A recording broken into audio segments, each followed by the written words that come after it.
So yan ang sinusunod nila. It's not without precedent ang pag-file nila ng anti-terrorism law.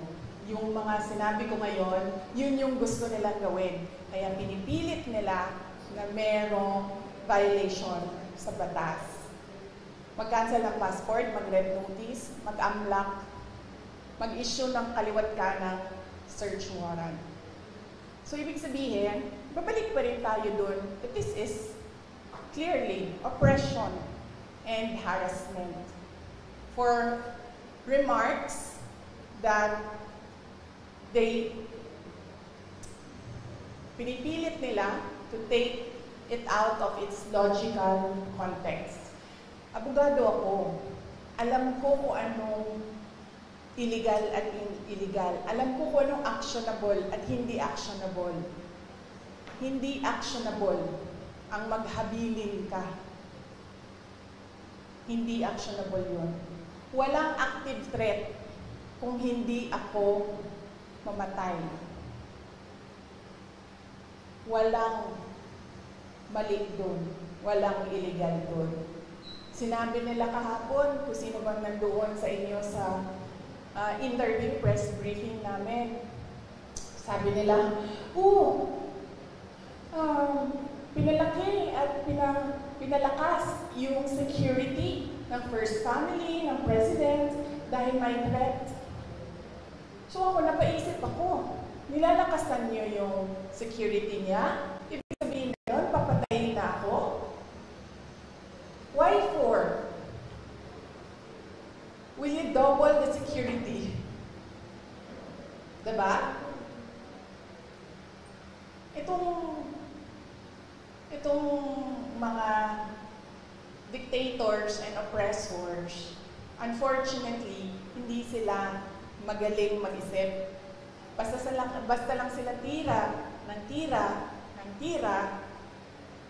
pero hindi nila iniisip na lahat ng sinasabi nila doesn't make sense, especially kapag nagsisinungaling ka, mahuhuli at mahuhuli ka sa pagsisinungaling mo. Kaya nung nakita ko yung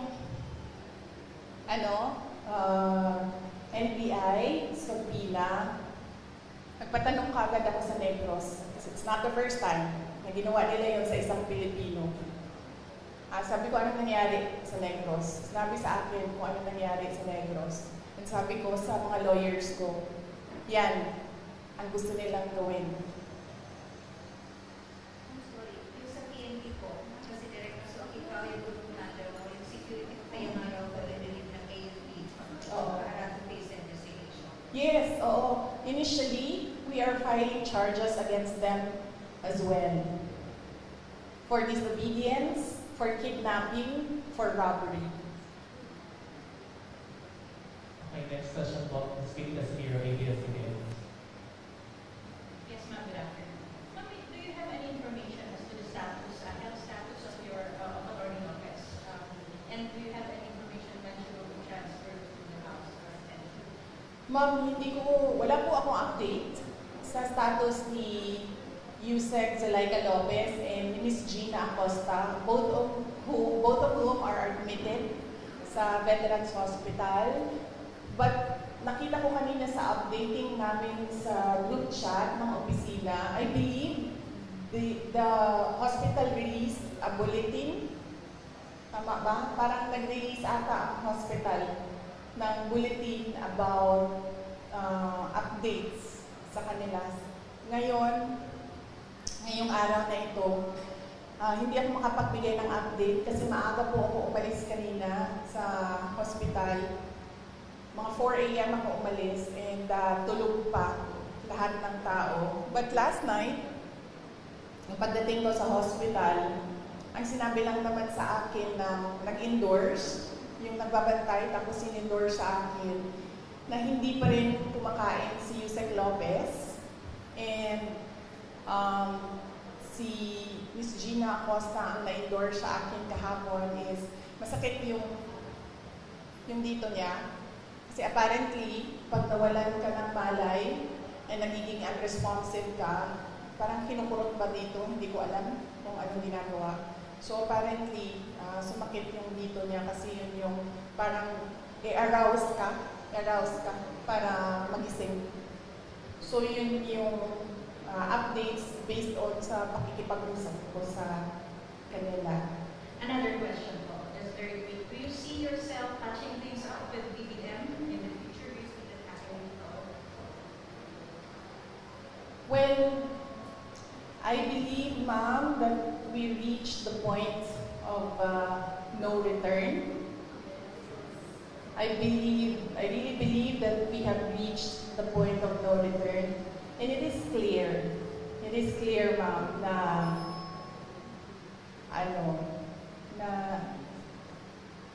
parang they are really going after me. At gusto talaga nila akong tanggalin sa posisyon. And totoo talaga yung mga sinasabi ko na threats sa akin. Bago pa man nangyari yung kaguluhan sa House of Representatives noong nakaraang Friday, documented lahat ng threats sa akin, sa Office of the Vice President personnel, and even sa aking family. So, gusto kasi mag-Vice President ni Martin Romualdez. At hindi niya alam, ayaw ng mga congressman at ng mga senador na mag-Vice President si Martin Romualdez. At hindi niya alam na ayaw ng taong bayan mag-President si Martin Romualdez. Unfortunately, hindi maintindihan yon ni Martin Romualdez. Yun yung problema. Okay, next, from Heroes of Ortesa, RMN is Good afternoon, Ma'am Sarah. Maliban po doon sa lumalabas na plano ng higher house or House of Representative para impeach ka ba? Ano po masasabi doon? Well, they can always try na mag-impeachment. They can always, gumastos at magwaldas ng pera ng gobyerno para i-impeach ang Vice President. Kung yan ba naman ang gusto nila, magwaldas ng pera at pagtakpan ang kakulangan at pagsisinungaling ng administrasyon. Para lang hindi mapansin ng mga tao na maraming mga pangako ang napako ay babanatan nila ako. And then they can try. And then let's see. Diba? If I get impeached, then that is my end. Tapos. Okay, thank you for the answer. For my last part, sa local front ng Zamboanga City at Zamboanga Peninsula, maliban po sa mga tulong na binigay niyo po yung tulad ng ayuda sa medical and other, ano po yung mga future na nakalaan po para sa Zamboanga Peninsula na po dito sa Zamboanga City? Opo. Yes, sir. Thank you for the question. Nag-aantay kami ng final budget ng Office of the Vice President sa ilalim ng General Appropriations Act. Pero we are really not hopeful anymore kasi nakikita nyo naman kung gaano ka-intense yung gusto nilang pilayan ang Office of the Vice President. So, we're not hopeful. Kung meron mang budget, and then kung ano man yung maibigay na budget, pagkasya namin yung mga projects namin doon. Ang mangyayari nito, kunwari man, as an example, doon meron kaming 40,000 beneficiaries a year. Siguro, we'll reduce it to 10,000 beneficiaries a year. Ganun yung mangyayari. Ida-downsize yung mga projects. That is if kung merong pera para sa projects.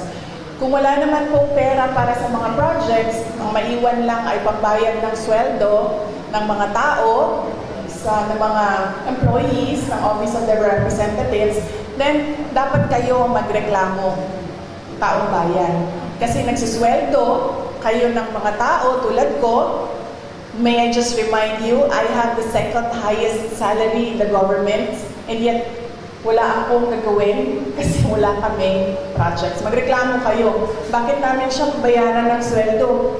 Wala naman siyang project, walang gagawin niyang babae niyan.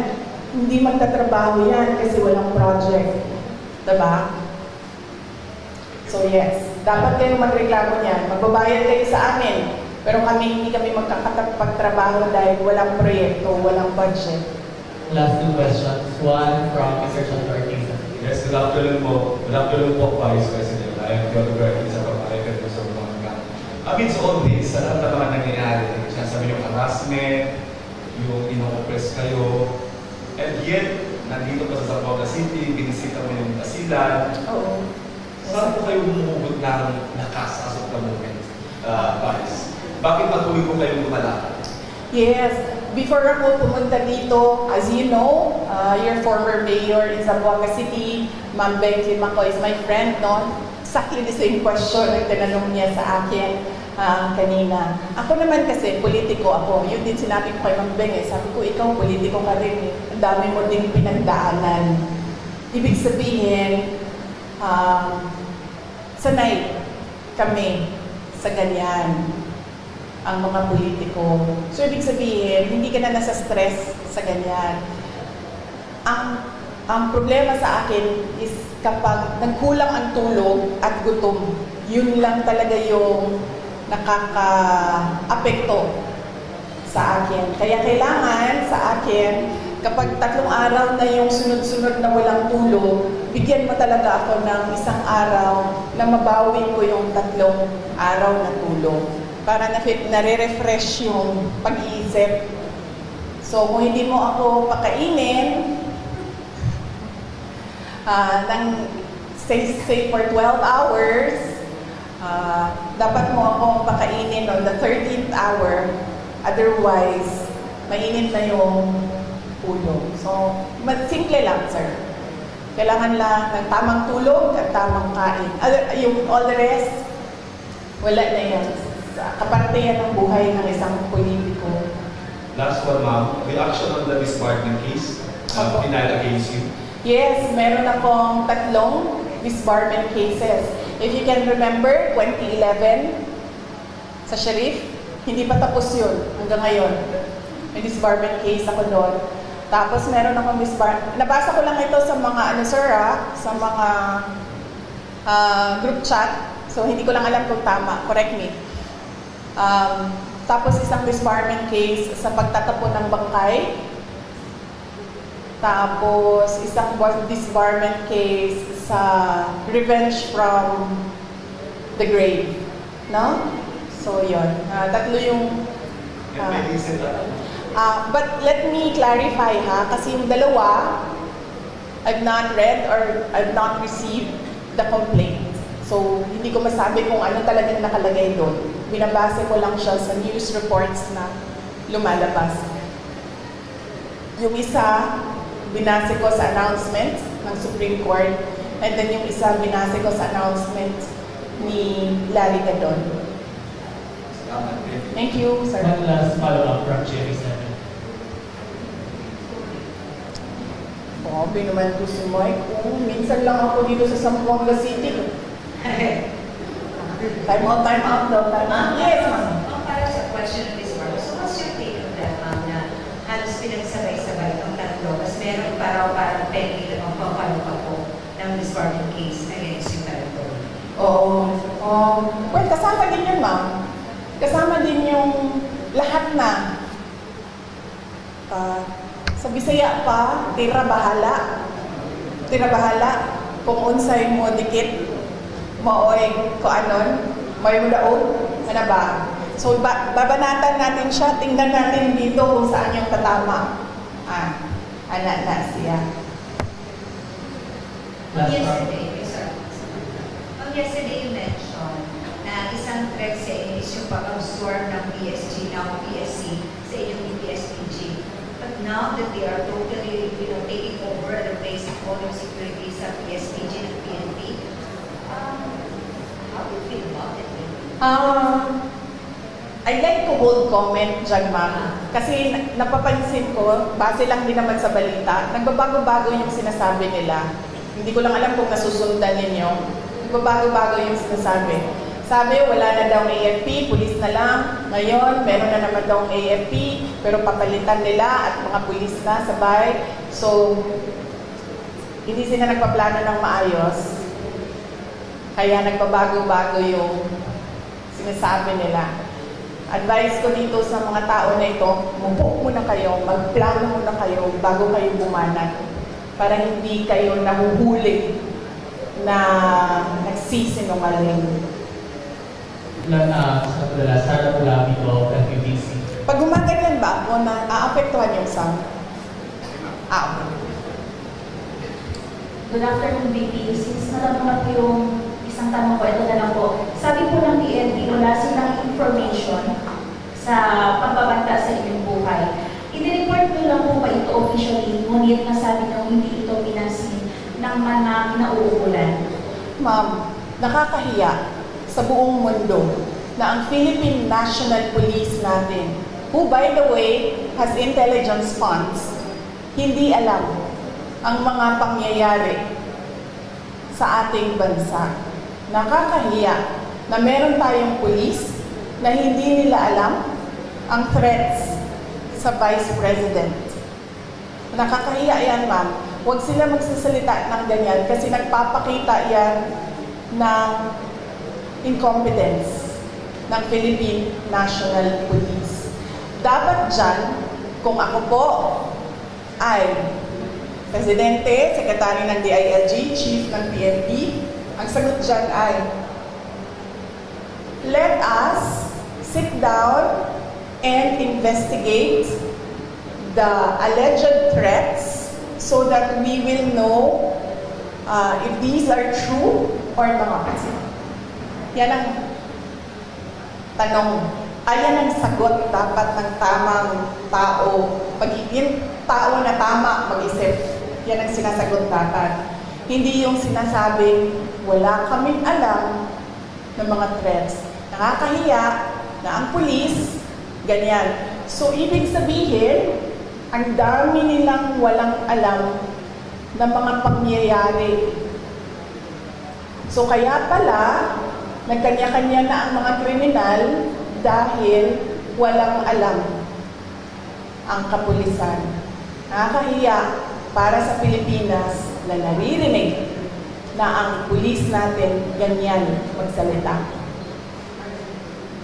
Ms. RG po, ladies of Mga Times. Last question po. Yes, VP, magandang hapon po. RG from ladies of Mga Times. I would just want to ask po, with what is happening, may satellite office po kayo ng mga nagsela din po. So, dito, ang satellite office na hindi nagsiservisyo sa Zamboanga lang, pati sa, Basilan, Solen, Tawi-Tawi. How will you, anong assurance nyo po na tuloy-tuloy yung servisyo with what is happening now? Yes, ma'am. Bago po ako sumagot, ma'am, may I just say, I love your color green ngayong hapon na ito. Halatang-halata naman, ma'am. Oo. Huwag, ma'am, kasi suspended ka na kaagad bukas, ma'am. Huwag ka po mag-green. Suspended ka na bukas, ma'am. Sandali. Okay. Yes. Nagpapasalamat ako dahil nakapunta ako ng Zamboanga City ngayong araw na ito. At in-person yung meeting namin ng satellite office lead sa Western Mindanao. Kasi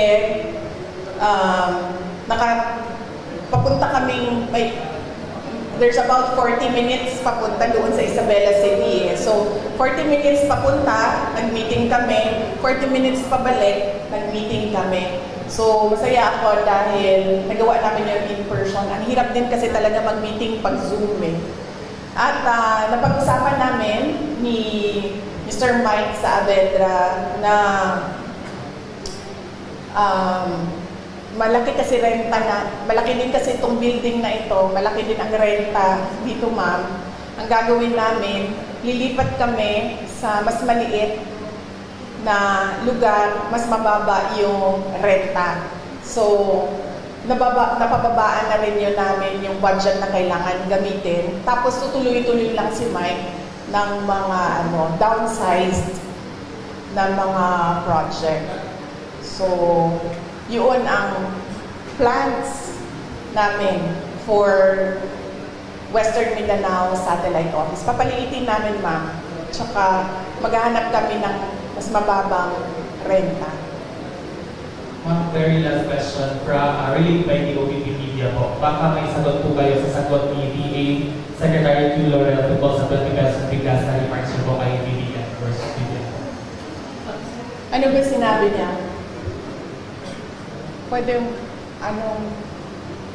saan ang sinabi ni... This is related by the OBP Media po. Yung baka may sagot daw po kayo regarding sa sagot ni DA Sec. Q. Laurel tungkol sa 20 pesos bigas remarks niyo po versus BBM. Ano sinabi niya? Hindi ko alam. Sorry Hindi ko alam kasi. Ano sinabi ni...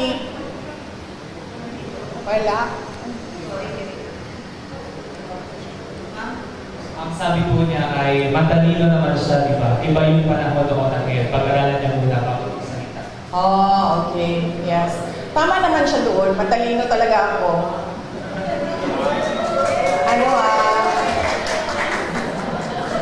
Nahiya naman ako. Hindi naman ako nagyayabang, di ba? Kasi siya naman yung nagsabi na matalino ako. So, thank you, Secretary Laurel, for saying na matalino ako. Finally, meron sa administration na nag-recognize kung gaano katalino si Inday Sara Duterte. But, ang sagot ko doon ay, kung siya yung sumagot, hindi naman siya si President Marcos. Diba? Hindi ko naman sinabihan si Secretary Laurel na, uy, nasaan na yung pangako mo na 20 pesos per kilo na rice? So, bakit siya yung sumasagot? Ang pangalan niya ba ngayon ay Bongbong Marcos? Diba? Tsaka bakit nagtatago yung presidente sa likod ni Secretary Laurel? Si Secretary Laurel ba yung nagsabi? Hindi naman eh, diba? Diba? Naalala niyo ba yon? Nakita niyo ba yung video na yon? Nangangampanya pa, diba? Di ba siya yung nagsabi? May evidence ba tayo na si Bongbong Marcos nagsabi nun? Well, si President Marcos ang nagsabi nun? No, may evidence tayo. So, hindi dapat si Secretary Laurel ang sumasagot. Hindi.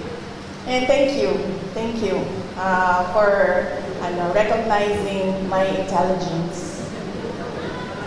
Alright. Yes. Uy, hindi okay lang kasi minsan lang naman kami magsama. I mean, Mike, parang ngayon lang tayo nagsama, di ba? Ngayong taon na ito, ngayon lang. Yes, ma'am. Gusto niyo naman bigay ng comment ko sa ako ni Noy kasi na-mention po siya. Ako? Ako ni Ninoy? Noy. Oo. Sabi niya, nananawagan siya na tigilan na raw ang kanilang pamilya, please. Ang turing daw niya sa mga Duterte at sa mga Marcos ay parehas daw, dalawang pulo ng parehas na limaw. And so on and so forth. Yes, huwag na tayong mag-comment sa mga apo. Oo. Kasi natural sa mga anak at apo ang affinity sa mga magulang at sa grandparents. So, huwag na natin sagutin yan. Question, Joseph Sosogrado po.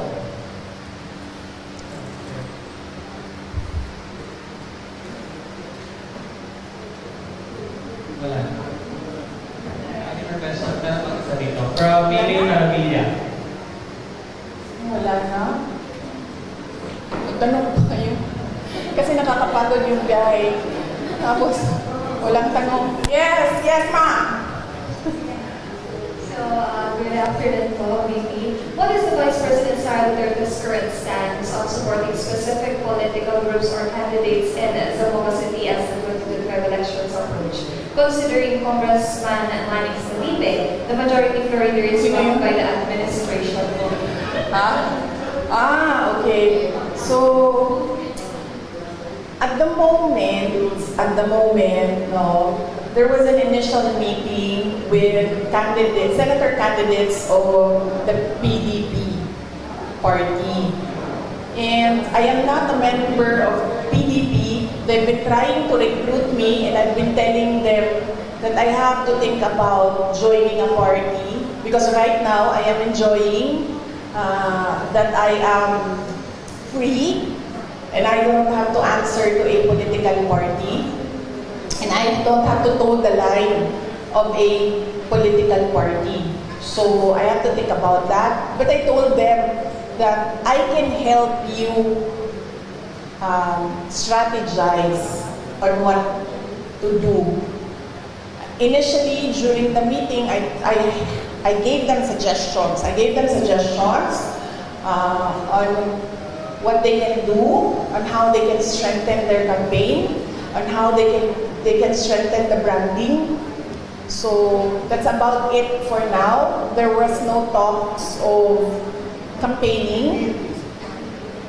Yes, but I told them, if you need someone to talk to about strategizing on how to run the campaign, I'd be glad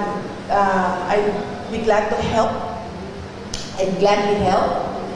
And then for local, as of the moment, I am committed to Davao City only. But apparently, doon sa Davao City, sinasabihan nila ako, wag na lang daw ako sumali doon. I have my own problems. So, yun pa lang ang nabigyan ko ng commitment. Yung ibang mga local na mga candidates na mga kaibigan, wala ako pang nabigay ng commitment. But, sa tingin ko naman, parang wala din sigurong magkaka-interest na hanapin ako or i-request ako dahil lahat ngayon natatap. Ang term na ginamit ng isang politiko,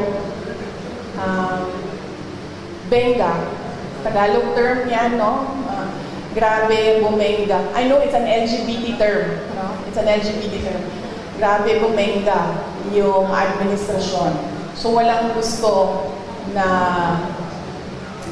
makita or malaman na kaibigan ko sila or kakampis ko sila or supporters nila ako.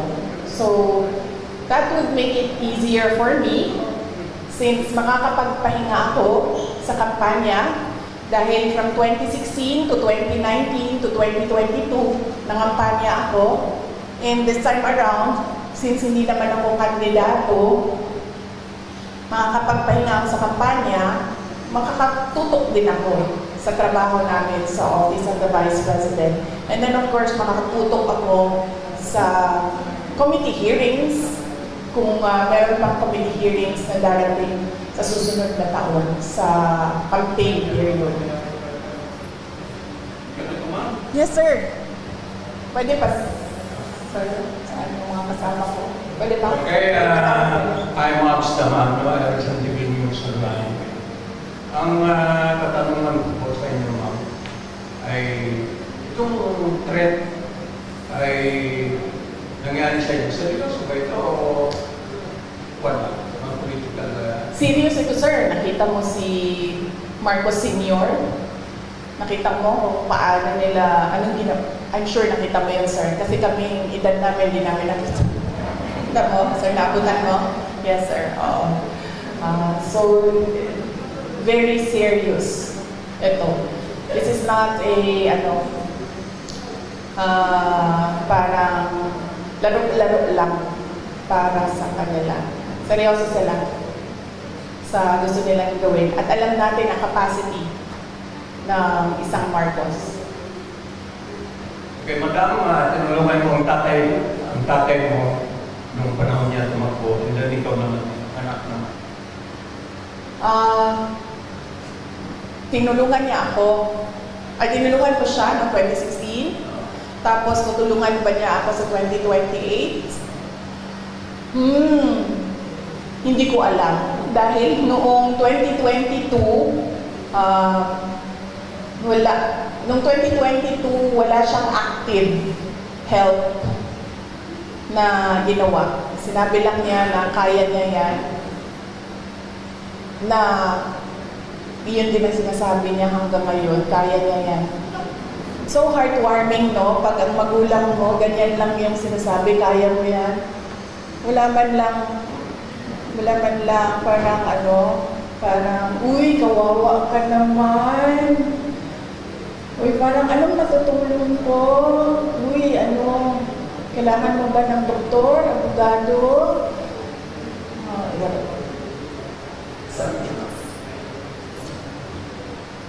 Heartwarming kung ganyan yung concern ng magulang mo. Another question from my end. Yes, ma'am. What's your reaction to the MNLF's offer to provide security for you in case your current security will be pulled out? Yes, nagpapasalamat ako, ma'am, sa Moro National Liberation Front, MNLF, sa kanilang offer na tulungan ako sa security. But right now, meron na akong mga kaibigan na gumagawa ng paraan kung paano gawin ang aking security in case na magkakaproblema talaga kami with the armed forces of the Philippines, particularly the unit ng Presidential Security Command. Saying BP na no matter what, hindi tatanggapin ang PSPG ng PNP. That will take over for PSPG. Yes, ma'am. Ang kasi, ma'am, ang Presidential Security Group o PSG na ngayon ay pangalan niya PSC, Presidential Security Command. Ang batas na gumawa noon, may mandato siya. Ang mandate niya is the protection of the President and his family, protection of the Vice President and his family. At meron pang iba. So, ang PSC kasi is a command under the Armed Forces of the Philippines. Walang mga pulis doon. AFP yan sila lahat. Ang mandate ng PSC, President and Vice President. Bakit? Bakit yun ang mandate nila? Kasi our Constitution provides for the line of succession. The Vice President is the first in line. So, ibig sabihin, the state is required, is mandated by the Constitution and by laws to protect the Vice President. Kasi pag nawala ang Presidente, siya yung susunod. Kaya pinoprotektahan din siya. Kasi siya yung reserve. Kasi pag hindi mo pinoprotektahan ng reserve mo, wala ka ng reserve. Ang gagawin yan, pipili sila doon sa mga members ng Congress. O, babalik na naman tayo kay Martin doon. So, baka nga ganun yung gusto nilang gawin, no? Hindi na sila masusunod sa Constitution. Parang that is something I have to think about again as well. So, yun. The PSG, now PSC, is a unit of the Armed Forces of the Philippines. Its mandate, President and family, Vice President and family. Why? Because there is a line of succession. You need to protect your reserve. Wala doon sa usapan ang Philippine National Police. Super last po from OVP Media. Based on the DBM COA Joint Circular, OVP and DepEd violated our rule on confidential funds when you allowed security officers to handle them instead of special dispersing officers. What's your reaction? Sorry ulitin mo yung tanong. Based on DBM COA Joint Circular, OVP and DepEd violated our rule on confidential funds when you allowed security officers to handle them instead of special dispersing officers. What's your reaction? Sino nagsabi? Based on sa DBM COA Joint Circular. Kaya nga, sino nagsabi mo na base doon may violation? This is question from Sir JC from OVP Media po. Oo, but someone has to have said kung balikan nyo na lang. Balikan natin. Last one from Mr. Soliver Ortiz. Good afternoon again, ma'am. Balikan ko lang yung local fund. I can see former Vice Mayor, former Mayor Beck Climaco dito. And it is a public knowledge na nung last election, isa siya or hindi siya lang yung pumuntahin talaga na pinakita yung suporta sa iyo bilang sa pagtakbo ng Vice President. And now she's running under a group na kumbaga ikalaban ng sinasabi nyo hindi nyo kilala na kongresista. So since nandun si Mayor Ben sa grupong yun, is it safe to say na kung mag-endorse po kayo ng candidate locally, of course, kasama dyan si Mayor Ben at yung kasama pa rin buong partido niya at yung kalaban ng sinasabi nyo hindi nyo kilala for Mayor. Thank you po. Oh, okay. Yes. Sige. Well, kung meron pa mang value ang words ko dito sa Zamboanga City at meron pang mga tao na nalilito, ay, nakalimutan ko sir, tama. Sorry. Kaya pala ako hindi na mag-endorse dahil nung last endorsement ko, anong nangyari? Sinasabi sa akin ng mga tao na budol sila. Hindi, Sarah, nabudol kami dahil sa iyo.